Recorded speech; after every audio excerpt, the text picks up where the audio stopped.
Marup kokchao, ngasaido, aiga hana khangnarambi, phadi phajadana phajaba yam sajabi, ngapai manbi thamcheto, magi nupaga anganga chatkibai wanida. Angangdusu onthongna thikre. Marup tumna angangdo khara mui. Marup kumnasu thibo. Hera marup sampha. Wagi wa chumna ngangna sida. Marup kido angangdu thi haribra. Ai thi haribra. Phajana di sidare. Nangna kayam phajaradana.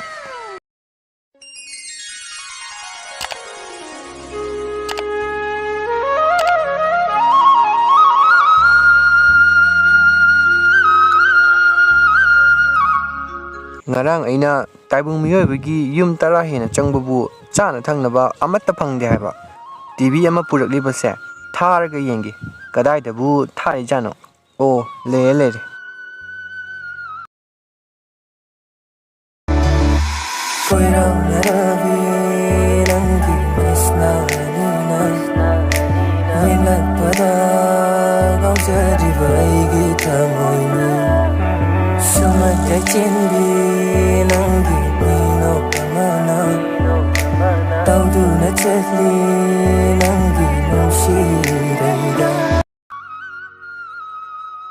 Punying bining bisingna mangang product changbiduna miyeng tabiyo.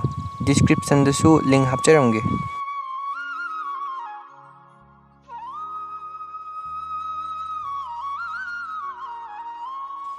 Matek oirame. Puksisu lambada sigadore. Umangi sasingsu aina chabada laisilaktre. Hayengdi chattuna chinjak thidaba yade. Tamcha phone tawraklani.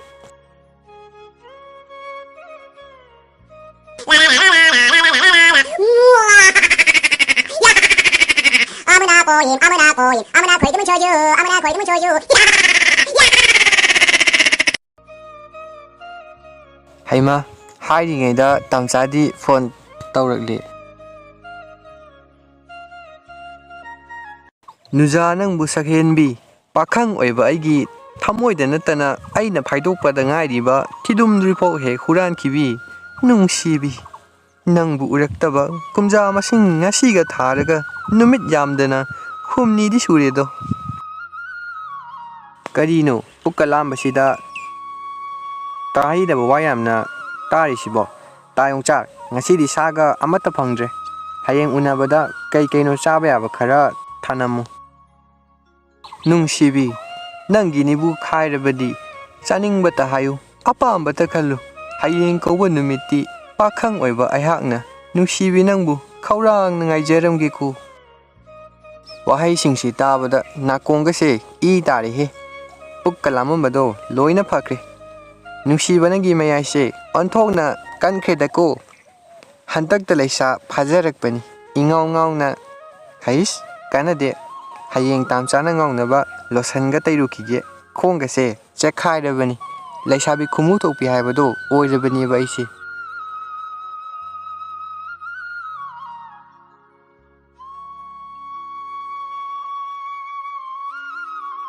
Hi, inai achan basa. Wa asi mana manin naiba yaba nattine. Mina hek khangkibada ningthau aigi mingchat thigadoribani. Aina hek pokchaba icha oirabasu angang asi nupi nine. Hayeng chawruga nupi mana karibu tawgadoribano. Panganune noibo. Aina nakhoigi apamba sana lupa kayano pigani. Mamana gyan lakdringaida chalu angang asi umangda pudana hatu uru.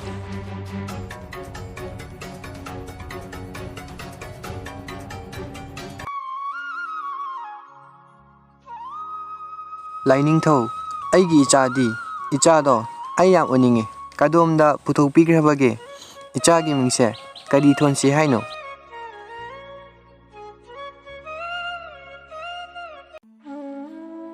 Yengu, ai wa haige, ai khoige laibakta asum tho ona tambanani, angang do laikidre. Ha, nate, madu oi yaruye, ai chapa me, lining thou. Aigi chapiyo.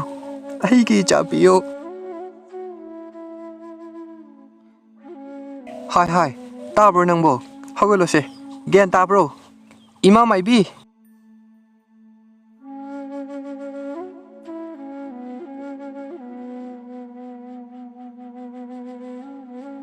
Marup, asuk nungsikraba angang asibu matau kamdauna ikusina hatkadoribano.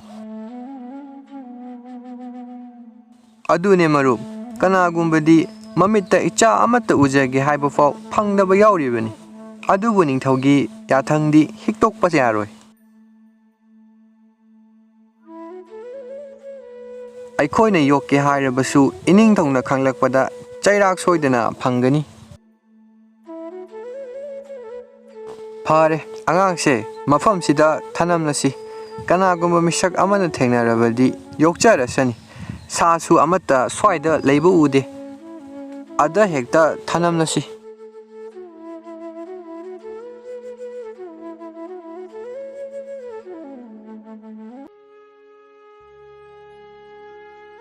Samse semjinge keduna leirage horen tamchana ngaunaba.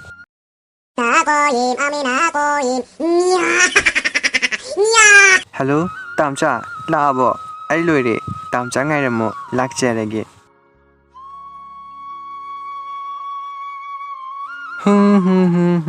Yarida, she already pazere.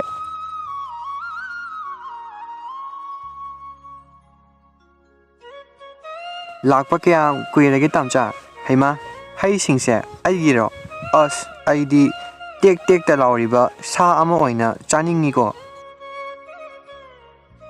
Nangonda aina laknabanida, adu harakani kangdana, aina nangna sanaba, sadumse, purakpani. Aya, nungsiye, tamchase, adusu tamoy da kakta, asing badadi, yamna namti, iruzarakaba male, sagang manamse, oogetawe. Ush, iruzadaba haibududi yai, sagak manam pawududi, pangano nangbo, masana namjabane, aina nateba. Hoi yarese, chaba yabasu chare, nungsidaba manamsu loina name, nupi ID tengna hanjin bayaroi. Chatlagi ko, Tamcha. Puksu thale, nungaina tumu bayarani, he, si mangaidana, iwali jabagi, nungai bahaibado.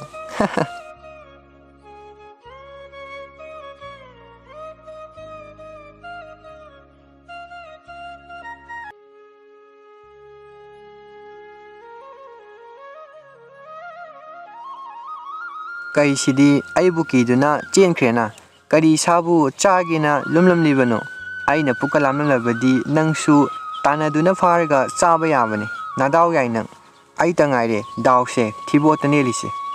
Puk lamning dana sadila dana tumi pok pairoi imang sida. Puk thalaba matam sidana kai deno sa mayama tholakaniba. Hais kadom dano kari sagi makhono pukka thalakan sida cha khidro aibo kai sina chadagi tawisi masigi sasi oiramlani.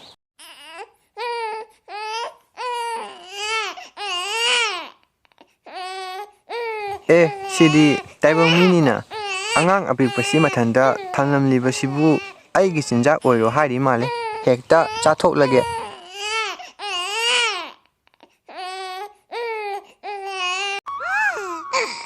Haima aina pambadagi angang se kapatokhrene he kaya da nungsiribano asuk nungsiba angang asibu ai charadrane chararoi angang si aigi yumda puduna chatlage.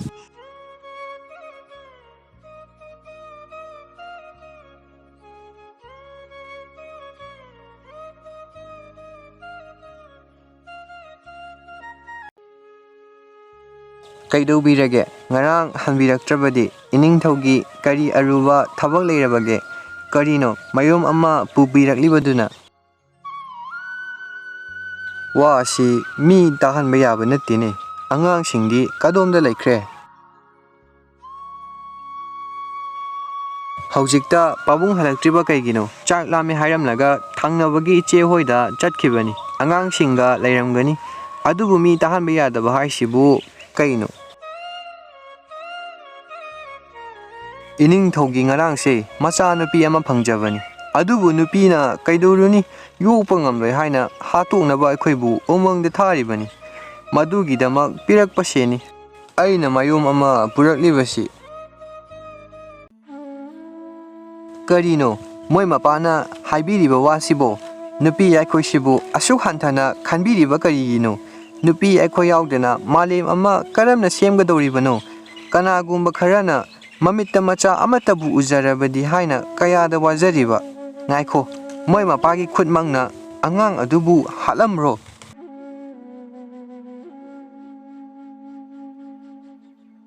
nate angang adu halamde angang adubu nungsi haiduna aikhoinadi kaidoruni sakti leiba makhoina haiba inma tabani angang adu aikhoina sa changoidaba umangi mafam amada huntoklamnabani aikhoisu nungaibadi nattene mama angang adubu kanagumana thengnarabadi yokcharasani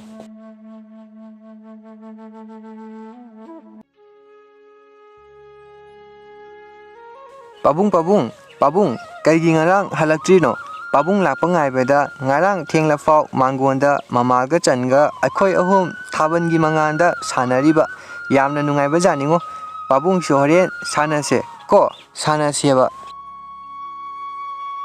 hoi chak hana chatholagane icha singna pinrifau sanaraga loire lao chak chathoasi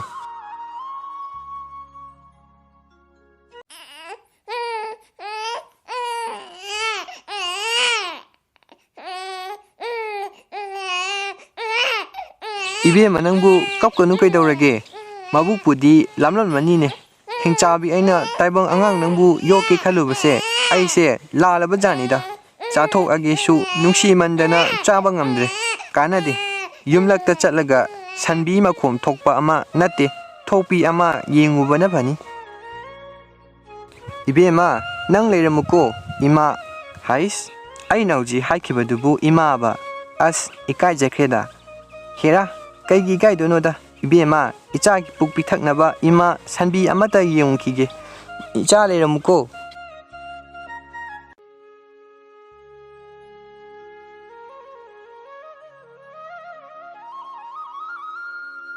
marup kokchao ngasaido aiga hana khangnarambi phadi phajadana phajaba yam sajabi ngapai manbi thamcheto magi nupaga anganga chatkibai wanida angang dusu anthongna thikre marup tumna angang do khada mui marup kumna su thibo hera marup sampha wagi wak chumna ngangna sida marup kido angang du thi haribra ai thi haribra phajana di sidare nangna kayam phajaradana is tawjal sai sing masak singsiga phajaba su amatta yaudena thi haibaga su yaningdri chathok lage su Timaline, Tenge, icha kamlani. Sanbi dubu, oh, ada sangkol amadi lere. Sanbi su lere. Icha mabuk thalani, hekta paraga pukage. Hingchabidu laktringaida angang si hekta chikaga hatok lagi.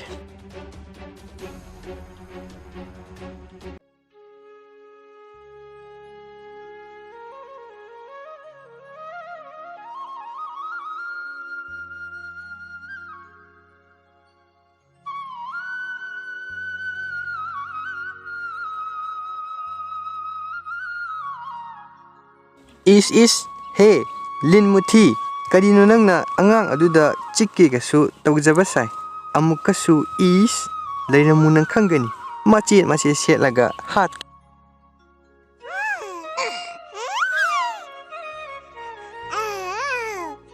o ichadi ima halakpa ngaiboda war boire nong sisu tarakadroba maline tawribase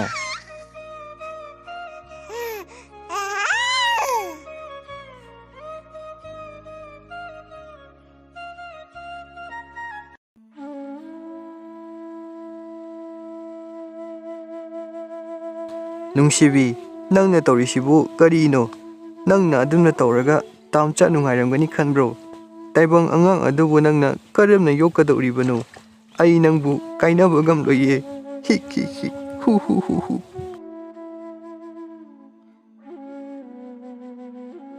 tamcha ai khanba yabasu khalle angang adubu aina icha sangna yoklage haina chapyungna lepkhre tamcha aibu ngakpiyu aishu tamchabu nusidabani nati ahing khuding natondagi ꯄꯤ ꯇꯥꯔꯛꯀꯅꯨ ꯍꯥꯏꯕ ꯌꯥꯗꯅ ꯀꯞꯆꯔꯤꯕꯅꯤ ꯃꯗꯨ ꯐꯅ ꯑꯣꯏꯗꯨꯅꯁꯨ ꯑꯩꯅ ꯅꯪꯕꯨ ꯂꯧꯒꯅꯤ ꯑꯉꯥꯡ ꯑꯗꯨꯕꯨ ꯑꯩꯈꯣꯏꯅꯤꯅ ꯌꯣꯛꯁꯦ ngasi haiba numisidai sahing amata chararoise taibong mioiba makhoigumna aikhoisu charasi chinjak hongnasi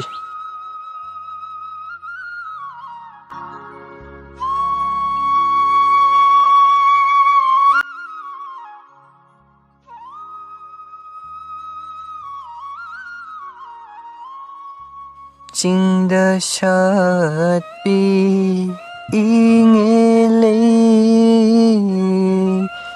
chinnadana kenkiba ho kalak i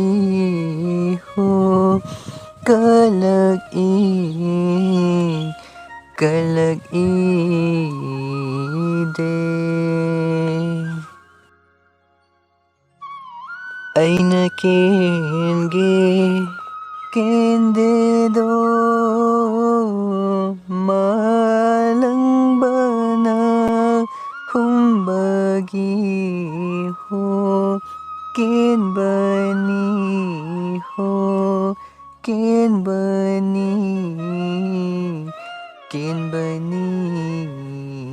de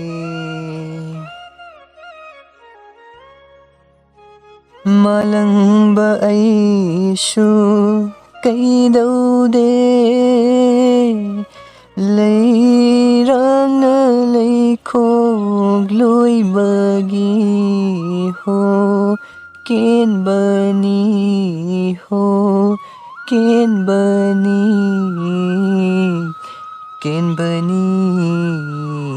de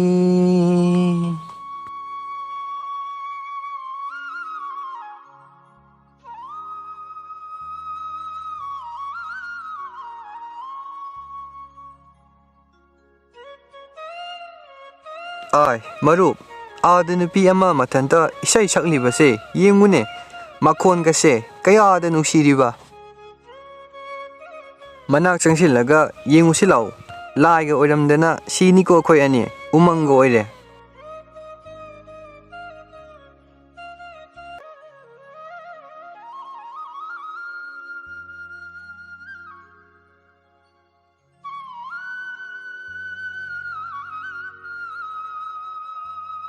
Ibe manangbu